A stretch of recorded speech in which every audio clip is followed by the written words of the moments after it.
Welcome, everybody. As usual, we were just talking about how many registrants we have. We have thousands of people. So let's give you a minute to roll in here. But Happy New Year. First first webinar of the year for us. Woo! How about that?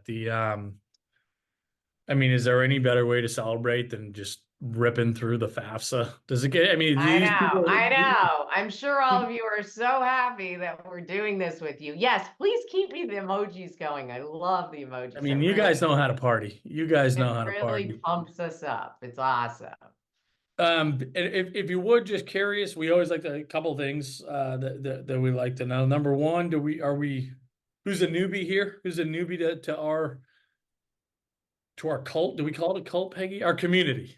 Our community. We can Who's come new up to with our something community between here? cult and community. Community's too boring, but cult is it's a little, Somewhere in between our yeah, we ecosystem, got our to tribe. figure out a word for somewhere in between. I'm seeing a lot of newbies. Any OGs here? Groupie. There we go. We got some groupies. We got all right. OGs.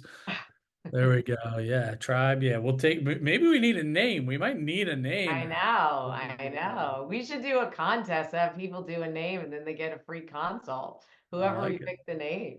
I like it. All right. All All right. We can do right. it. And then yeah, so welcome everybody. First of all, welcome, happy new year, welcome back. We appreciate you all. Disciple, love that one. We appreciate the disciples, the groupies, the OGs. For the new ones, welcome. Hopefully this is kind of the first of many if we do our job tonight, right? It will be. And I think this is something that we say every day, internally, externally. For those who've been with us, you've heard me say this, some version of this all the time. If you're feeling overwhelmed, if you're feeling anxious, especially as it comes to this FAFSA, if you're feeling a little frustrated, welcome to the party. That is the deal, right? That is the deal. If you weren't feeling a little bit anxious, a little bit overwhelmed, I'd be worried about you. Okay. I mean, it's your kids and your money. It's for most of you, this is just uncharted waters. It's all new. It's a black box. There's so much information out there. What's true, what's not. It's so convoluted. You come to the right place. You're in great hands, right? I mean, we consider ourselves a source of truth. We want to be your North Star, your shepherd. We have done this tens of thousands of times over, right? We've been done it for decades and decades, especially collectively as a team of experts. So just kind of trust in that you are in the right place. And we're gonna obviously the task at hand tonight is getting you guys through this very challenging FAFSA in some ways a little bit better, in some ways a little bit worse, right? Which we'll elaborate on. But we're also going to talk a little bit, as we always do, about bigger picture, right? Because yes, FAFSA is 6 inches in front of our face, but we're going to talk about how it fits into the why it matters, how it fits into this whole thing. Because we would be doing you a disservice if we didn't. So that's the deal. I'm Matt Carpenter. We're CollegeAPro. I'm here just north of Boston in Salem, Mass. This is my confidant, my girl, the fairy godmother of financial aid, Peg Keough, out in Seattle. Peggy, I'll let you say hi and we'll get cooking. Yep. I've been a financial advisor, financial planner, as Matt likes to say, and it's very true. My best credential is I have twins and they've been through this and I've been through this. So you're going to make it. Lots of deep breaths. What gets me out of bed every morning is doing these kind of things to guide you and then letting you know how we can support you further, because it doesn't have to be as stressful as it is. People, the questions are just firing in. Lots of great questions. We're going to answer some of them during. As our groupies know, we will do our best to answer questions. We won't get to all of them. So we'll do our best. It is what it is. We're showing up. We're offering you all this great information for free. So hopefully you show up with gratitude and realize, give us some grace. We're not going to get to all of them. So, and we'll talk about Peg just to know what. Yeah. Well, just a quick piggyback there before we cut out tonight. We'll let you know if you didn't get your question answered, if you have more specific questions, what are your options? How do you interface with us beyond just this next 55 minutes here? People are talking about what the FAFSA stands for in the chat, and it's not free application for federal student. Oh, this crowd is great. You guys are awesome. So, all right, let me share my screen so that we can get this going. So the waiting is over. All right. So for the newbies here, this is who we are. We're CollegeAPro. Matt's one of the co-founders. And this truly is our mission. This is what really gets us out of bed every morning, to end the student debt crisis by empowering you to shop smarter for college, and educating you and guiding you along this journey is really what Matt's done his whole career, and I've done for well over a decade. It's it's our thing. So there we are, the happy couple. So everybody should have gotten an email. So especially if you're new, tune in here. We have free software. And if you go to the link on the slide, and Matt will pop it in the chat as well, mycap.collegeapro.com, you pop in there, set up your free account. There's a free option. You can put in 3 colleges. So when we're taught, Matt's going to pop in there for a minute to kind of go over what a student aid index is. But this is the beginning. That's how you know how your family fits. I won't go into and talk over Matt's slides in a minute, but it helps you understand where your family fits. And maybe you aren't eligible for need-based aid, but that doesn't mean there's nothing you can do. There are major, major discounts out there for you. And doing the FAFSA is a key part of it. So it's good that everybody's here tonight. So definitely get that signed up. If you already did it, which we know a lot of you did, so thank you, you can have it off to the side so that you can be looking at your situation, which is hugely powerful. So I'll let you, oh, and I was saying it when I got interrupted. You'll notice Matt will interrupt me many times tonight. So just I'm going to try to keep it to 3. I'm used to it. But keep your questions, the groupies know, put them in the Q&A versus the chat. We'll remind you, but it's just one place for us to look unless we tell you to put something in the chat. So that's hugely helpful. All right. I'll let you. Yeah, so just a quick crash course, guys. We'll take about 5 minutes again just to talk higher level context before we get granular in the FAFSA itself, right? What is financial aid? In short, a discount from the sticker price. Anytime we're not paying these full sticker prices, which now, next year for UClass 2024, folks, we're going to have dozens of colleges that are going to be over $90,000 a year. Okay, just insane. But there's 3 basic ways we can get discounts, and basically all of them, there's some exceptions, are predicated on completing and submitting the FAFSA. Okay, so that is again, full stop, one reason we should all be doing it, whether or not we're even eligible for need-based financial aid. And need-based financial aid, again, is kind of what it sounds like. These are discounts given based on our family's eligibility for aid given our family's financial situation. Merit-based scholarships, a little bit more intuitive, right? These are discounts given just based on our students' credentials.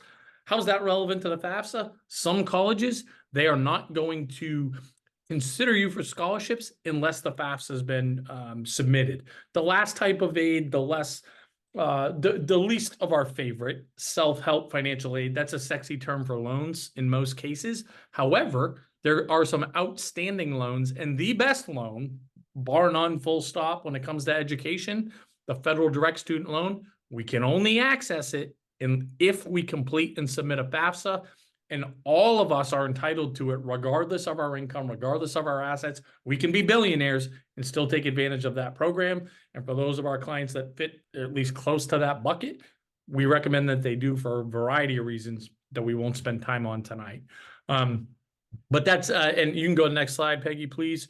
So again, when it comes to need-based financial aid and the foundation, kind of this is the universal calculation that all colleges use to determine your eligibility for need-based financial aid or lack thereof, and specifically how much. So that's the cost of attendance, right? The sticker price, minus your family's student aid index, okay? And if there's a difference between those 2 figures, that is the dollar amount in which you are potentially eligible to receive in terms of aid. I say potentially because just because we're eligible for need at a school, it doesn't mean we're going to get it, because every school, you got to look at them like private businesses, guys, right? And every business is a little bit different, again, in terms of their generosity or lack thereof.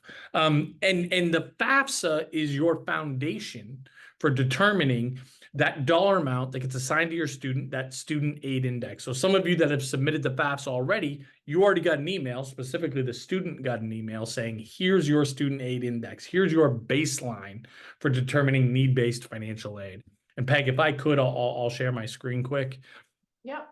And if you want to, please just pop the link in the chat again. We got a few requests for it, right? So most of you have already created your free CAP accounts here. So you already know what your student aid index is going to be before you've even submitted the FAFSA. And to further confuse everybody, there's two types of student aid indexes, right? Most colleges and colleges that just require the FAFSA, they use what's called the federal methodology. A lot of these private schools, you see a few examples here, Amherst College, BU, NYU, they use what's called the institutional methodology. That's has less to do with your FAFSA and really everything to do with your CSS profile. Or in the case of a school like Princeton, their own institutional application. And it's a different formula, and some of the biggest differences are the fact that they're looking at home equity if you're a homeowner to varying degrees. If you're a split household family, divorced or separated, they're looking at both households, whereas schools that only require the FAFSA are only looking at one household. I saw a ton of questions about that already, guys. I promise we are going to hammer best practices and exactly what you need to be thinking about if you are a split household family. But I'm telling you more than you need to know. Get in here so you understand what these colleges are actually going to cost you before you even apply. You can go search for schools that are going to give you more money. And then when it comes time to actually get accepted and get an offer from these schools, you can upload that offer and we're going to tell you, did you get a good deal? And that's something we're going to talk about right before we end tonight. But anyways, that's hopefully a somewhat helpful overview of, why does the FAFSA even matter? Why should we care? How does it fit into this whole thing? We thought it was worth a couple of minutes because again, we don't want to lose sight of the bigger picture here. Yes, the FAFSA matters, but it's one piece of this larger puzzle here. Yep. All right, this is you, buddy. And guys, questions in the Q&A, not the chat, please, because we're just going to be monitoring the Q&A. Thank you. Do you see my screen? See your screen, buddy. We're good to go. Oh yeah, sorry. This is still my slide, right? Yeah. Sorry. Line. Okay, so why do we firmly recommend that everybody submit the financial aid forms, even if they're not even applying for financial aid? These are the biggest reasons, right? We see, and statistics bear this out, millions upon millions and millions of dollars gets left on the table in discounts, okay, every single year because people self-select. They say, I'm not going to get any anyways. My friends didn't get any. My neighbors didn't get any. My colleagues at work didn't get any. Why am I going to go through this huge hassle? I'm sure I'm not going to get any either. Don't be one of those people, please. Do not be one of those people. We see people with huge AGIs, well into the six figures. My favorite one is somebody that had 2 commas in their adjusted gross income. That means over $1 million adjusted gross income, got need-based aid at Tufts. Is that an anomaly? Of course, but I share it just to say, do not self-select out of getting money. You heard me say it before, some colleges, you want to be considered for scholarships, you got to do the forms. NYU is a great example, okay? Most colleges, if you don't apply for aid freshman year, you can't go and change your mind 2 years later when you lose a job. When you have another sibling in school, they're going to say, sorry, you signed up to pay full sticker price for all 4 years. You can't change your mind later. If you get an award that you're not happy with or something happens unforeseen and you want to appeal, you want to go negotiate for more money, you're going to have your financial aid applications on file before you even have that conversation. And you also heard me say that again, in order to apply for what we consider to be the best loan program in this education space, you got to submit the FAFSA. Go ahead, Peggy. You can take us away. I believe that's my last slide for the moment. Okay, so if you haven't done this, I'm assuming a lot of people have just based on some of the questions I'm saying. you haven't gotten your FSA ID for, and I'll talk about who needs it, but the parent and the student do that right after the webinar. If you have a class of 2024 student, you need that to start the FAFSA. And I've had a few parents writing saying it's taking longer than the 2 to 3 business days for it to get verified. So go to the link that's on the slide. You got to put in your date of birth, your social security number. They're checking that you are who you are. You get an email back saying, yes, you've been verified. Then you're going to use that. We're going to talk about it a little bit more detail now to get in the FAFSA. So you can do nothing without this. So if you don't have these, the student needs it. And if you have twins like I do, both kids need it. Each student has their own FAFSA. If you have a kid in college now, they already have an FSA ID. You need to get one for your senior. If you have younger kids, they're all going to need it down the road. So parent and student, can't stress enough, get that done because you're going to have to wait until it's verified. Okay. So I said the FAFSA is live, the wait is over. It's live, but it's in something called a soft launch, and you've probably seen this in the media. So what does this mean?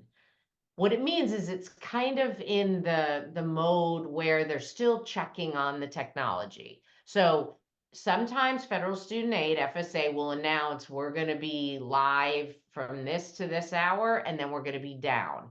But sometimes you're going to go to the page and it's not going to be live. And I'm going to give you a screenshot in a minute of what it should look like if it's ready to roll. So if you go to that page and it's not live, don't stress, just come back. And when it first went live, sorry if I am a little bit raspy. I had COVID and I'm now negative, yay, but I'm still getting past it. So if you could literally come back 5 minutes later and it's live, and I've done that, right? So I'm not saying check it every 5 minutes and stress out about it. I'm just saying if it's down, that doesn't, you don't even have to wait a full day. It's just the mode that it's in. If it's not a scheduled time, it just might be down for maintenance. Okay. So don't worry about it. Also, when you get in there, I've already seen some questions.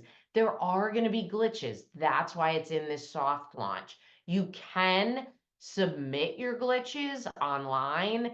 I'm thinking that their dev team is looking through this stuff because I've had some glitches and I've told the mom, hey, come back the next day. It wasn't a glitch they knew about, and then she didn't have it the next day. So again, you might be in there, might not let you finish something that it should. Again, take a deep breath, get as far as you can, and then try again in a little bit. Okay. It's not going to necessarily look the same for you as your neighbor, right? It totally depends on your financial situation. And we're even noticing sometimes people aren't getting questions that we know as professionals they should get. Not your fault. That's just a glitch in the FAFSA. And once you've submitted that FAFSA, it's submitted, right? So that's going to be the government's problem. If they don't ask you something that they were supposed to, I don't know how they're going to go back to, hopefully millions of people and fix that, right? So this is just a bit of a crazy year. So do your best. Don't stress about it, but that's what soft launch means. It's not in a regular launch mode.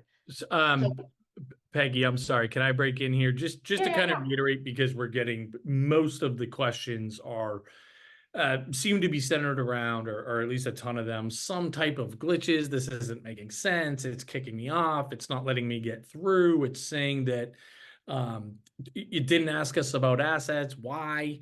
Right? Like you just mentioned. But that if we zoom out here and kind of pause, guys, this FAFSA, they haven't figured it out yet. We are in the midst of a test mode. The technology is breaking every single day, multiple times a day, whether that's not allowing you to go in or just being completely wonky, right? Peg listed a few examples. We've seen at least a dozen of them, right? And my colleague and I today doing a few of these, going through them, saw some more. We kind of thought we had seen it all, but another mistake. We know it to be a mistake as professionals that live and breathe this.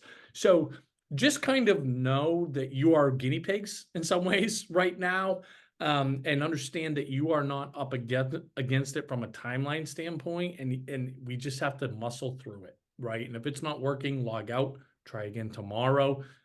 It's okay. So I just, again, that's kind of a theme that I want to reiterate, even though you nailed it, Peggy. So. Yeah, okay. So the timeline on this, and this is an important thing to keep in mind, and the government has shared this, they are not sending any information to colleges until the end of January. And, who knows if they'll even delay that, but it will take them at their word, end of January. So none of the schools, normally it gets processed and it's sent within a few days. That's not happening. That's another change this year. Also, your child's student aid report, which is now called a FAFSA submission summary, you can't even look at that until the end of January. So basically, another reason to just take a deep breath. I will share that a dad informed me today, and I let the team know, and we actually called the university. He said, "Oh, Peg, I have a meeting with you, and my FSA ID hasn't been verified. And the deadline for the FAFSA at this school is January 15th. And I said, oh, this is nuts. So I go right to the website. There it is, front and center. They have a January 15th deadline. So we called the college. I had one of my colleagues call the college. And sure enough, they said, we just want parents to be proactive. We understand what's going on. Of course they do, right? They're not getting data on the FAFSAs until the end of January, but they wanted people to be proactive. What they're doing is causing a lot of stress. I'm not saying wait till January 30th to do your FAFSA. That's not my point. My point is you can go to the college website, the different colleges that your child's applying to, see what their deadlines are. Most of the ones we're looking up, they're into February, right? Because they're not, that it just is what it is, right? So you can look them up if that makes you sleep better at night. If you see one like I'm talking about that says before the end of January, knowing they're in a soft launch, just give them a quick call. This woman was very reassuring to my colleague. I don't know why they do that. I disagree with their method, and they're causing more stress. So just a heads up on that. I was very surprised when the parent shared that with me, but sure enough, he was right. He was right. It did have a January 15th deadline. No data is going to move, but once you submit it, and I'll talk about this in a few minutes, your child will get a confirmation email, and it'll give the process date. So you will have, verification that you submitted it with the date. So what information do you need before you get in there? You're going to need to know your asset account balances for checking and savings, investments. If you have real estate, somebody already asked, how do I value my second home? Not the home you live in, but if you have real estate outside of that, the equity in that real estate, and that's the market value minus, mortgage, HELOC, anything like that. How you value your property is really important. You want to be honest, but you don't want to overvalue. And that's something we can support you on. I've seen questions about how do we value our business, which is my third bullet here. We can't answer that in Q&A, right? We need to pepper you with a bunch of questions to better understand your business. That's something that we can meet with you and go through. And it's probably going to be well worth your while, because if you overestimate stuff, that student aid index that Matt was talking about shoots up, right? And then your aid can drop. So you want to be really careful how you do this. Already had questions on this. Most families will not see income questions because your income is going to automatically move from the IRS. And I'll get into this in detail in a minute. When you contribute, which is the word the government's using, to the FAFSA, you're consenting for that data to move. The nice thing is you don't have to populate any questions about it. If questions pop up and it says you fall under an exception, don't freak out. That just means you fall under an exception, and just follow the questions. I have yet, over the last week, yet to see one of those, because it's very specific situations and they're not going to be common. So don't think you did something wrong if you're all done and you didn't put income information in there. You're going to need your business value. And of course you need the list of colleges, right? That your child is applying to, because you got to put those in. You can put up to 20. Most kids aren't applying to more than 20. So that's great. So how do you get started? Go to FAFSA.gov, and then it'll take you to the URL, studentaid.gov/da-da-da-da-da-da-da. If it's not live, there might be a box up here that says, this is scheduled maintenance from blank to blank, or this button, start a new form, just might not work, right? If it doesn't work, that just means, as we use Matt's words, it's just broken right now, right? And literally 3 minutes later, it could be back up if it's not in a scheduled maintenance mode. What they have said is once you're in there, you shouldn't, you won't get logged out. And I haven't been logged out. There have been glitches when I'm in there, but it doesn't kick you out. Like, okay, we're in maintenance mode, you're kicked out. That's not happening. So that's nice. So that's how you get in there. What we recommend is that you start, when you click on start, this is what you're going to get. And you want to enter the student, your child's FSA ID and password. This is the only way to get into your child's FAFSA. You can't get in. That's why I said at the beginning, you don't have that FSA ID, do it the minute we finish tonight. You got to have it to get started. We recommend you start with the students. And I'm going to talk about the flow from here, because the parent's going to have to contribute as well. And that's when their FSA ID is going to come into play. All right. So for people that like to kind of see where we're going and like to have an overview, this is right from the slides from FSA, Federal Student Aid. This is what's going to be shared. Not a lot of information. The student contributor, which again, that's the term they're using. There's going to be personal circumstances questions at the beginning. And then it's going to go into an invite, which I'm going to talk about in a minute. Then there's student demographics. Somebody already asked if it's prefer not to answer. Is that okay? Absolutely. If you don't want to answer it, just click prefer not to answer, right? They're just collecting that information for their stats, right? So that's your choice. Student financials, which I'll show you in a minute, the colleges and signing. So very soon in, it's going to ask a few questions, understand about the family. Then it's going to ask the student. So if you're sitting there with your child, it's going to ask your child to invite you to your FAFSA to contribute to the student FAFSA. You have to do this, or else their FAFSA, your child's FAFSA, is not complete. So that's the flow. So who is a contributor? And we've had a few questions about this. If you are married filing jointly, and you currently are, and in prior year, which we didn't talk about, but you notice if you've been in these forms, you have a class of 2024 student, it's all about tax year 2022. So that's what we call the base year. So if something is different now with your tax filing status versus what it was in your prior year, that's going to trigger an exception, and you're going to have to manually enter information. But if you're married filing jointly and you're still happily married, one parent is a contributor. And if you think about it, it makes sense. The data is going to automatically move from the IRS, and your data is in one tax return because you married filing jointly. Did I say separately? If I said separately, I meant jointly from the beginning. Sorry. You caught All yourself married. before you, yeah, you caught yourself. Yeah. Okay. Yeah. Married filing jointly. One contributor, one parent gets the FSA ID and password. Okay. If you look at my list here, if parents are married, remarried, or married living together, and they didn't file married filing jointly, then they're both contributors, because they have to consent for their separate data to move in. So it does make sense. That's not that common, but if that's who you are, then you both need to get FSA IDs if you fall into these categories. Unmarried living together, that's the last category, so keep that in mind. If you're married filing separately, as I said, you're both contributors because you have separate tax returns. Married filing jointly, one. If you're currently divorced or separated now, but in 2022 you were married filing jointly, that's going to be one of the most common exceptions. You're going to have to enter the tax information manually. It should pop up to have you do that if it's working correctly. So keep that in mind. And one parent submits this. I think Matt shared this. It's the custodial parent, which is the parent that provides the most financial support on a year look back from when you're submitting the form, not based on prior year, not based on 2023. It's not a tax year.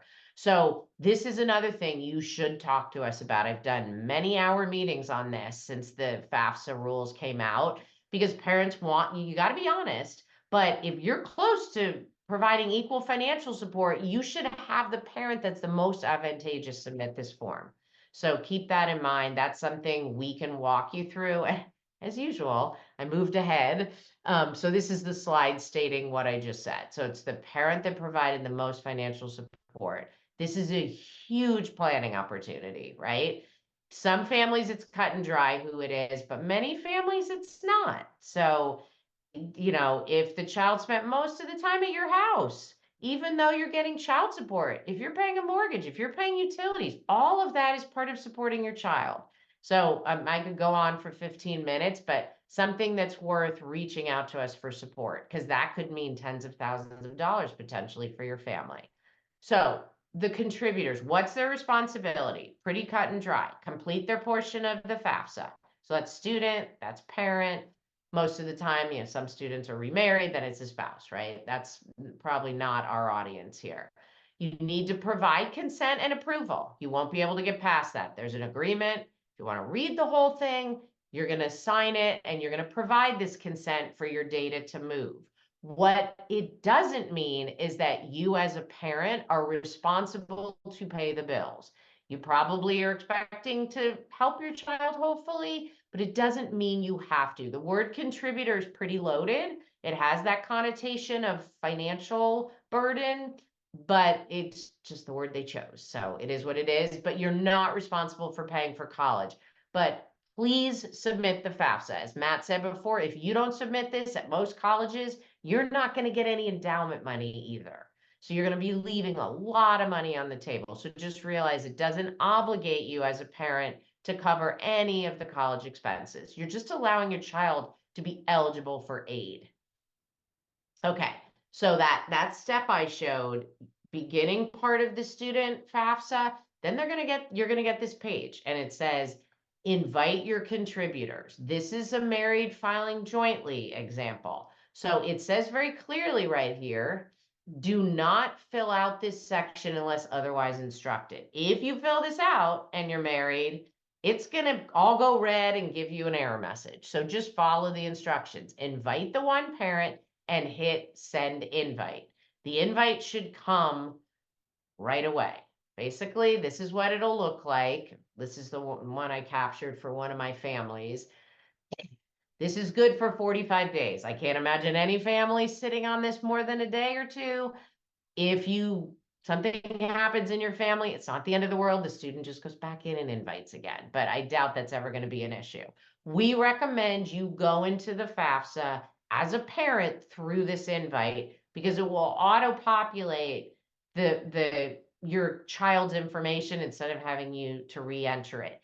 If for some reason, and this has happened, you don't get that email, you're looking in your spam, then you can absolutely log into the FAFSA just like you did for your child with the parent FSA ID and password. So don't get upset. Wait for that email. If it doesn't show up, then go ahead and log in and you'll just have to enter that information manually. But once you enter that, it'll link, oh, this is the person that's the contributor that the student invited. It should completely link up together. You should be good to go if you need to do it that way. So then you're coming over to this side and you're going to fill out your demographics, your financials, and you're going to sign. It's pretty straightforward. There's no student financials because that's all on the student FAFSA. And as I said earlier, most likely you're just going to get the asset question, which I'll show you right now. This is what you're probably going to see. And if you've done a FAFSA before, this is pretty similar, except for one thing that I'll point out. Checking and savings, net worth of investments, including real estate, but not your primary home, not the home you live in. And that's always been the case for the FAFSA. The change here is with the net worth of your business or your farm. This used to be if you were a small business with family owned with less than 100 full-time employees, you could put 0.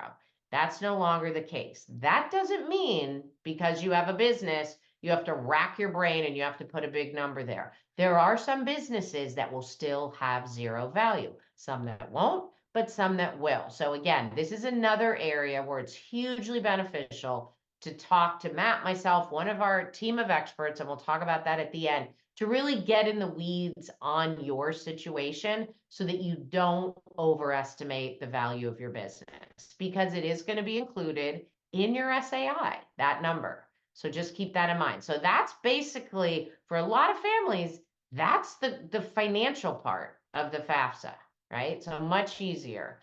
What is the deadline to get this in? I jumped on this a little because this was a slide, honestly, that I made yesterday. And then the story I told you happened today. So I'm just reiterating what I said. I honestly forgot I even had this slide. So, the best source of information, I always tell people in this whole journey for deadlines, is always the college website. I wouldn't rely on software. Honestly, even ours. We are all in it, keeping it up to date all the time. But that is the source of truth, because they make a change to a deadline and random website doesn't change it. They don't really care that you referred to a website and it was wrong. So same thing here. If you're worried, whatever the deadline that you look at your kids' college list and either have them do it, however you want to do that as a family, go look up those deadlines, make a spreadsheet, the earliest deadline, shoot to get it in, a few days before, right? You could lose power, all of a sudden your internet could go wonky. Try and reduce your stress, right? If you're in there and you're getting it done way early, that's totally fine too. Whatever helps you sleep at night. After you submit the FAFSA, your child, not you, should get an email. When I've done it and I've had the parent and the student in the meeting, it's pretty much right away. Now, that being said, we've talked about glitches, right? So we've had some families that get the email, the student, and it says, you see here, key information, estimated student aid index, 95,806. It says cannot calculate there. Again, you most likely did nothing wrong. This is just one of those glitches, but it's important that your child, through this process, it's important that your child looks at their email all the time. I know my kids are 30 and they're not huge into email, and all your kids are even younger. It's very antiquated in their mind, but they are going to be getting very important communication. So they've got to be checking it daily and forwarding stuff to you. But there's some key information here. The submission date, so that's proof that you submitted it. There's the DRN number that they've always had, and then it tells you the SAI. This is not the old student aid report. It's not going to list all the schools you submitted to, give you an idea if you're Pell eligible. That's what's going to come on the submission summary. That's the new name for it. But as I said earlier, that's not going to be available until the end of January. Your child's going to be able to log into their FAFSA account and see that, but it's not going to be there like it typically is a few days after. But this is hugely important to watch for this email and make sure you save a copy of this. Save a soft copy. If you like to print things, throw it in the college file, whatever you want to do. And you should be good to go. You're done at that point. Oh, I made a little animation there of the two things you want to pay attention to. All right. So I will turn it back to you here, Matt.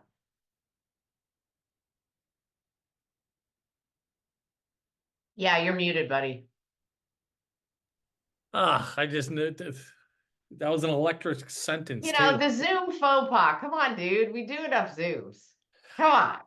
I mean, I feel everybody just got robbed. I was just waxing poetry.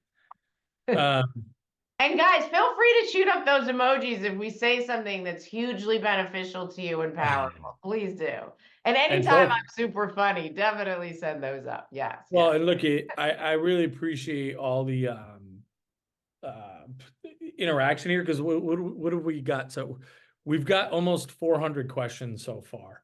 So Peggy teased it at the beginning, or we have over 400 questions. We're not going to be able to get to every question. We're doing our very best. We're going to get to probably 100 plus. We're 3/4 of the way there. So please do not take it personal if we don't get to yours.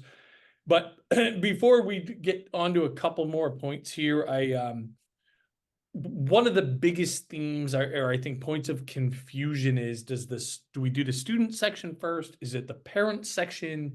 What is this order of operations? the short answer here is that you don't have to do one before the other. What we have found to be the most efficient way to navigate this, and again, I know Peggy shared this, but let me just reiterate. And yeah, but the most efficient way to do this is that the student logs in under their FSA ID. When they do, they're going to say, "Hey, we sent you a one-time code to their email or to their text." They put in that code. They complete, or you with them, okay? You complete, or you guys collectively complete the student section. About halfway into that section, they're going to say, "Send us the what parent do you want us to send this to?" Essentially, you want it to be the parent that has the FSA ID. You put those details in. You send that parent the information, their invite. Then you finish the student section. Okay. After that, and you can submit it then or not. I think it's easiest, again, kind of smoothest to just submit it then. You're done. You feel good about it. Submit the student section. Then after the fact, and if you want to get really complex, how we've been doing it, I don't know if it's complex, but we've been keeping the student section open and in an incognito window, logging into the parent section, right? So then you're going to put in your FSA ID. They're gonna say, "Here's your one-time passcode to your email or your text." Then you log in there. Here's another confusing part, but to make it easier, it's gonna say, "Do you want to continue a form or start a new form?" You're gonna continue the form. Even though it's new to you, it's, again, this is another, what I would say, step back in terms of complexity or your ease of completing. I think this was a UX mistake that they made, but you're gonna say continue the form, even if the student's already submitted it. Do your section as the parent, and then submit that. Okay, so that's, again, we've done it every different way possible. That has been the easiest, most efficient way to navigate this form, what I just laid out for you. And again, what Peg laid out earlier. If you made a mistake, you're going to be able to go back in and correct it later. Okay, if you put more than 20 schools, God bless you. God bless you, first of all. This is the least of your worries. If you apply to more than 20 schools, this is the least of your worries. Okay. Then then you're after the form processes, which usually takes 2 or 3 days. Okay. And as everybody hopefully knows, what's the headline here, guys? It's broken. It's glitching. Many of these FAFSAs are going to take more than 2 or 3 days to process, but you go back in and then you can make your corrections to the FAFSA, whether that's, "Oh man, I put an extra 0 in my assets," or "Oh shoot, I included retirement on my assets." Do not include retirement on your assets, right? "I overvalued my business. I listened to Matt and Peg. I definitely overvalued my business." Okay. You can make those corrections, or you can add schools, or if you've already submitted 20, subtract some, and then or delete some because they've already been processed, and go add your additional schools. Okay.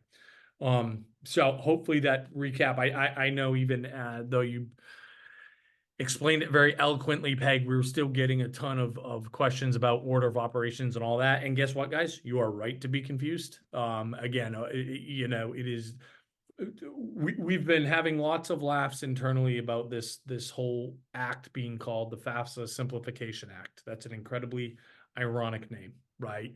Have there been some improvements? Absolutely, but man alive, have we taken a couple steps back, at least at the moment. So, okay, so some kind of overall FAFSA tips here and guidelines. Lots of these are going to be repeats, right? Our biggest problem with all these FAFSA change, our biggest a couple of our biggest gripes, right, or problems with these changes are these first 4 bullet points. I think there's more confusion for divorced and separated families, right? So they want the family that provides the most financial support to be the one that does the FAFSA now. I already have tons of frontline experience knowing that's causing a lot of headaches in a lot of households. And I don't fault those households, right, with all these challenges that it presents, but it also presents an opportunity. Okay, we can be smart about this. So if you're fit in that bucket and you're not sure who submit the FAFSA, meet with us before you hit submit on that, please. Okay, so we can weigh in on that, because it can be a huge difference on the discounts you're going to receive or lack thereof. We hate the fact that colleges that are only requiring the FAFSA are only looking are no longer giving families accounting for the fact that you have more than one kid at once, but there could be exceptions here. On the surface, that looks like a nightmare of a new rule, and for a lot of families, it will be. But there is going to be some exceptions. We want to expose those. Okay. Business owners, business owners, business owners, business owners. You've heard us hammer this. If you're a business owner, please meet with us before you submit the FAFSA. So many business owners, millions of business owners are going to overvalue their business when they don't need to, and they're going to get less financial aid. Okay. Farm owners as well, right? Farmers are going to hurt themselves accidentally because it's easy to make a mistake here. Meet with us, please, if you're a business owner. If you're not going to meet with us, please, if anything, undervalue your business. If you're going to miss, guys, if you're going to miss being pessimistic on the value of your business, okay, please. Okay. You know, the good news is low-income families are getting more help, more dollar amounts, larger thresholds to qualify for these bigger dollar amounts. The hope was that the form was going to be easier for folks that have trouble navigating these forms, right? Maybe English as a second language, things like this. So far, we haven't really experienced that just because it's so hard to get onto the form, right? Once we get on there, I think it's a little bit, there's some improved efficiencies, but we got some work left. We've talked about this a lot in the chat. A great new rule change is that you only have to include the 529 balance of the student going to college, not younger siblings or siblings already in college or the twin that has their own different FAFSA application, right? Each of the kids, even if they're twins, need their own applications. So you're not being punished for saving some money for your other kids, which is great. That's an improvement. And lastly, those of us that contribute, or those of you that contribute to a 401k, that money used to be added back into the calculation. They're no longer doing that. So if we have the opportunity to bury our 401k, that's great. We lower our taxable income. We're saving more in retirement, and we're maybe eligible for a little bit more in need-based financial aid. So this is something that again, we do entire presentations on just this part of the process. That is appealing for more money, right? What are we doing? We're negotiating. Okay. We can't use the word negotiating, right? And I mean that. Colleges really take exception to that, and it could matter in terms of your outcome here. We are appealing for additional financial aid or scholarship consideration. There's an absolute method to that madness. It's something that we take a ton of pride in, but it's very relevant to the FAFSA because basically the first thing they're going to look at is, do you have a FAFSA on file? If you don't, there's nothing to talk about. Okay, so you have to do that if you even want to have a chance to go back to these colleges and get more money than whatever they offered initially. Okay, and this is especially important if, for example, 22, you had a good year. 23, not as much, okay? But you're being punished for that former reality, which is not reality with today, right? We always want to appeal that. If we have more than one kid in college, right, and we're not getting a break for that, we always want to be appealing that.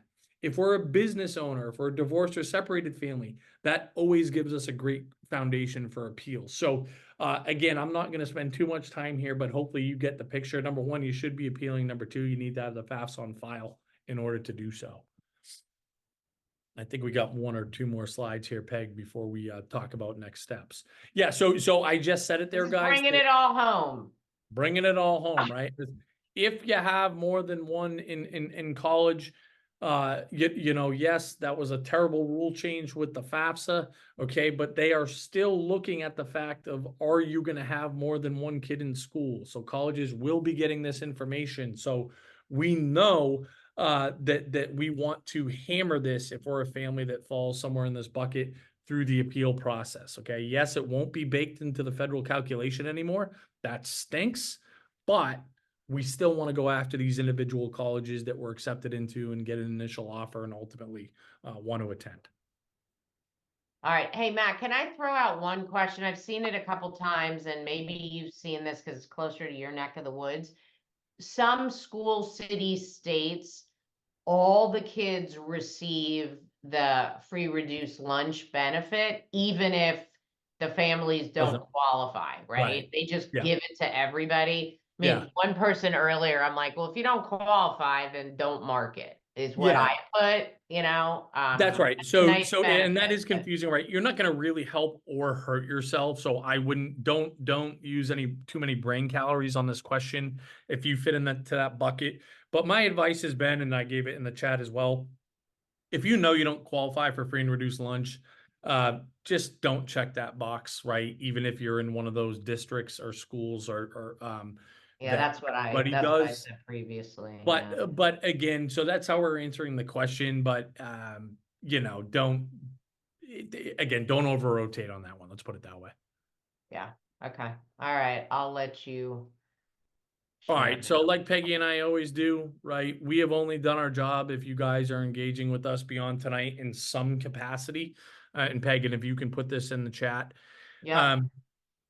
We don't care if it means you continue to watch the webinars and take advantage of the free resources that we put out, of which we take pride in that. We think there's a ton, but there's a lot at stake here, guys. JP Schmidt is one of our colleagues, one of our friends. He's one of the experts that you can meet with if you want. He's the former director of financial aid at USC. A statistic that was pretty alarming that he shares with us is that 7 out of 10 applicants will make a mistake on their financial aid applications that will cost them money. These are very smart people, very sophisticated people. It's so easy to make a mistake on these forms. Don't trip over pennies here, guys, is what I would say.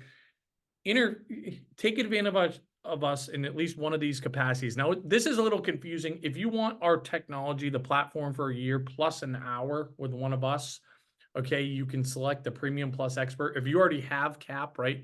If you already have an account here, you can just upgrade in the top right, book an hour with one of us, okay?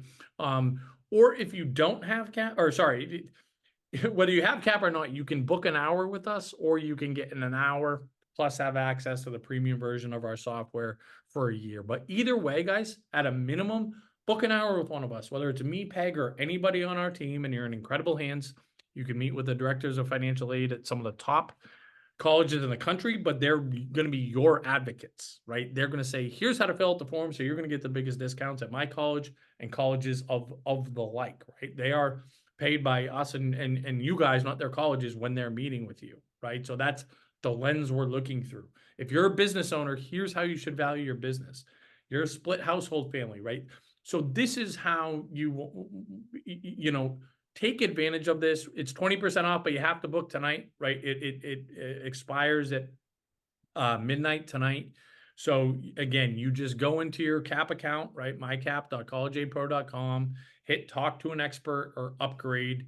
You put in forms 20, right? And you can put that coupon code in the chat, I please. already did. And yeah, and you guys see it here, forms 20% off, right? Or if you say, I just want to talk to somebody for an hour, right? I don't care about the platform or anything else, fine.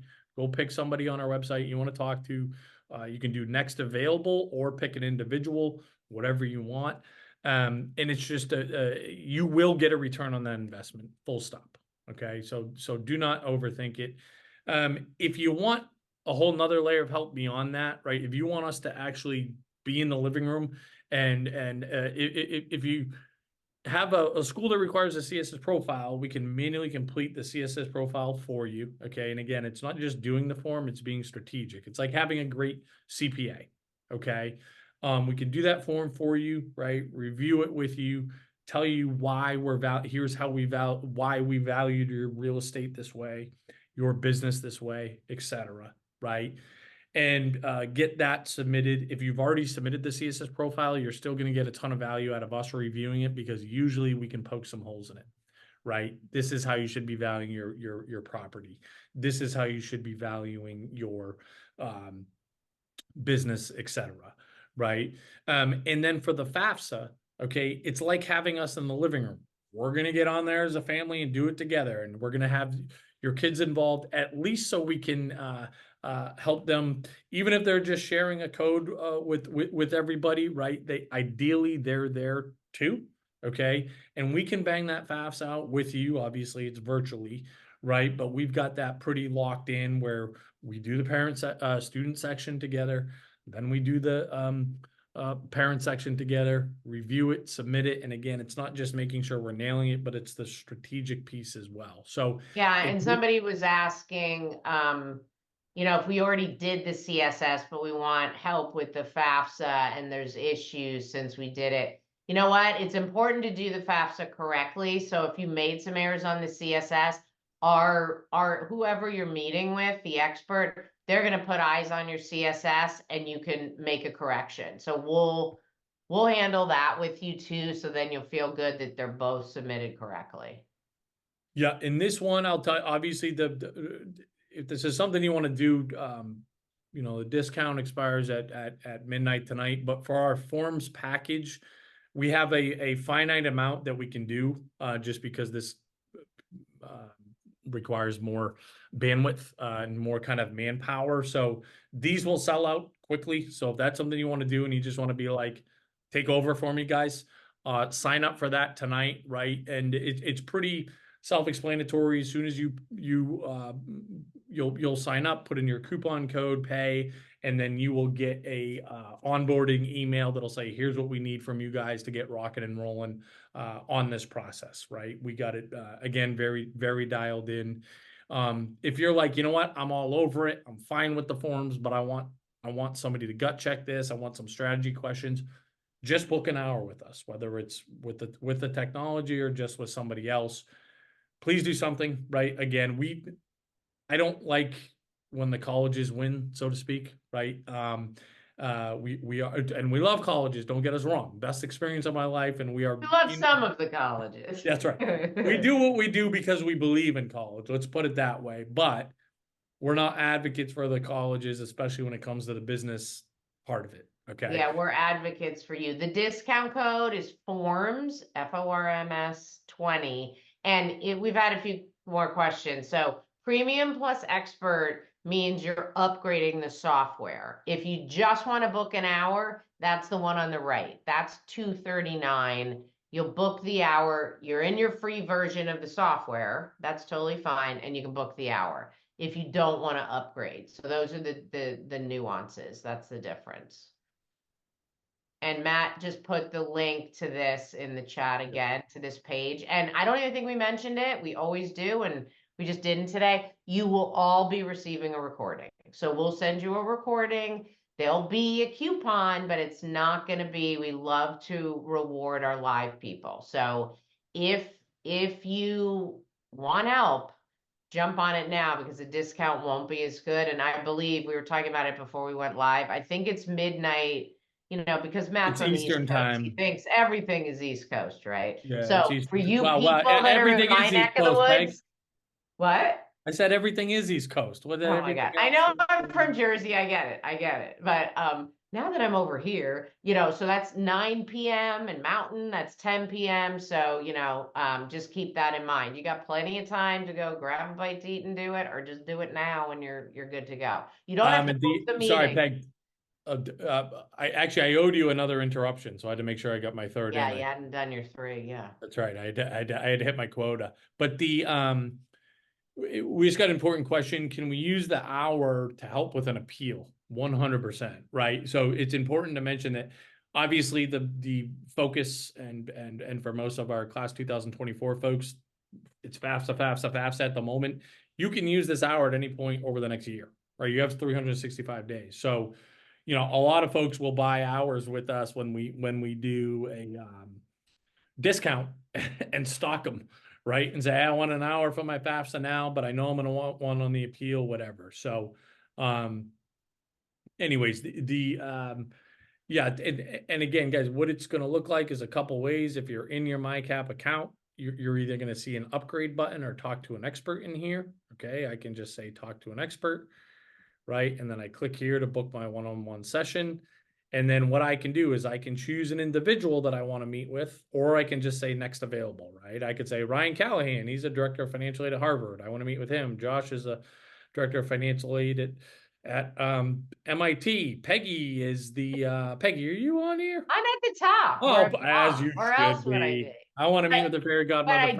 But we do, Matt and I, if you've got a time sensitive thing, not that we don't want to meet with you, we would love to, we tend to get booked out. So just keep that in mind, that, well, people have good instincts, Peg. People have good instincts. So, Yeah. Somebody's saying they're getting 405 errors. It might be because we're getting a lot of traffic. So that's likely, like, if you guys are, if the FAFSA is glitching, CollegeAPro is glitching, the universe doesn't care about college-bound parents. But look, it's very likely, like, if you're not able to book right now, or you're getting a 405 error, that's because everybody's signing up right now. Give it 5-10 minutes, whatever, at most a half hour, and it'll be. And I think you talked about it, but yeah, you can book multiple hours. There's no, you don't have to book the meeting right away. So you can book multiple hours and lock in the discount. So, well, we are right at the top of the hour. So I hope everybody found this beneficial. How do we know who to pick on your site? Okay. Well, because you can go to our homepage and just scroll down, and we have all of our experts there. And there's their picture, a video, a bio, and you can schedule the meeting right there. Super, super easy. So, trust your instincts. CollegeAPro.com. Very easy. So, and let's put it this way: if they are experts on our team, number one, they had to pass Peggy's sniff test, which is not an easy one. And then they had to go through the ringer beyond that. So anybody that's on our expert page is someone that, if you hypnotized us, we would both say that we think they are some of the top experts on planet Earth that you're going to find to talk about this stuff. So we're incredibly there aren't that many people, and we've managed to, we're always looking, but we managed to find ones that really know their way around this. So only the best for you guys. So that's it. Yeah. And if you do, so again, just book it tonight. And then, again, especially if you're doing just the forms package, I can see we only have 3 more of those left. So there's some urgency there, but, anything that wasn't clear, you can, you know where to find us. Welcome, newbies. Welcome. Yeah. First of many for our newbies. And as always, hugs and kisses to our groupies. Big time. Of course. Bye, Peggy. All right. Have a great night, everybody. Bye.